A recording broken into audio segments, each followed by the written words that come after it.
Thank you vice chairman sir. सबसे पहले मैं उड़ीसा की जनता की ओर से यह कहना चाहता हूं कि जब माननीय महामहिम राष्ट्रपति जी ने इस सदन को संबोधित किया, हमने केवल गणराज्य की प्रथम नागरिकों को नहीं देखा, हमने उड़ीसा की बेटी, अपनी आदिवासी की गौरव की प्रतीक को राष्ट्र के सर्वोच्च संविधान पद पर देखा। ये हमारे लिए सिर्फ एक औपचारिकता नहीं था, ये हमारे लिए एक गर्व का विषय था।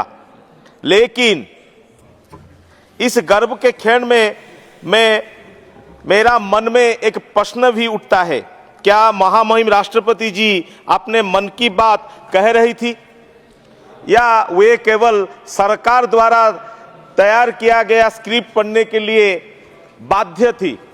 सर, क्योंकि अभिभाषण में दिखाई गई चमक और जमीनी सच्चाई के बीच बहुत दूरी है sir. If Purvodaya is a promise, then Odisha is still waiting for the sunrise, sir. Sir, thousands of Odisha's villages still lack roads and network connectivity, sir. They still live in distant India, not digital India, sir.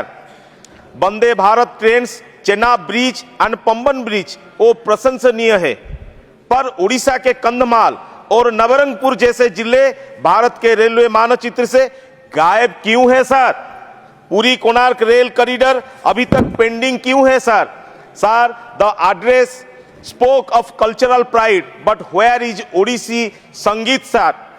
One of India's oldest classical music traditions is still denied national classical recognition.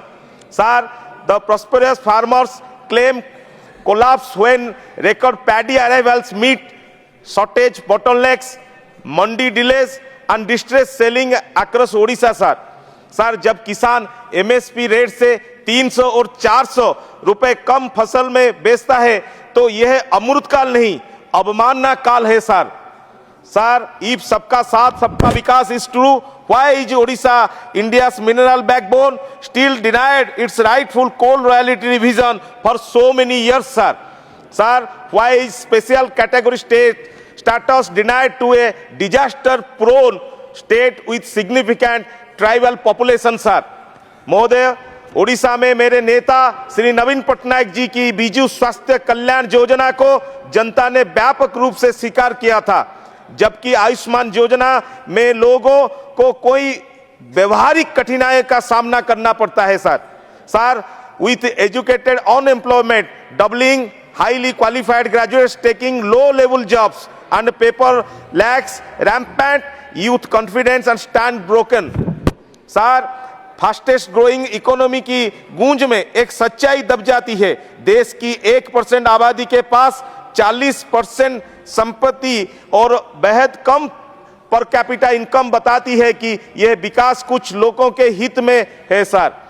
Sir, शिकायतों की सूची लंबी है, लोगों का दर्द निर्विवादीय है, लेकिन मेरा उद्देश्य केवल समस्याएं दिखाना नहीं सर, बल्कि समाधान का रास्ता भी सुझाना है सर।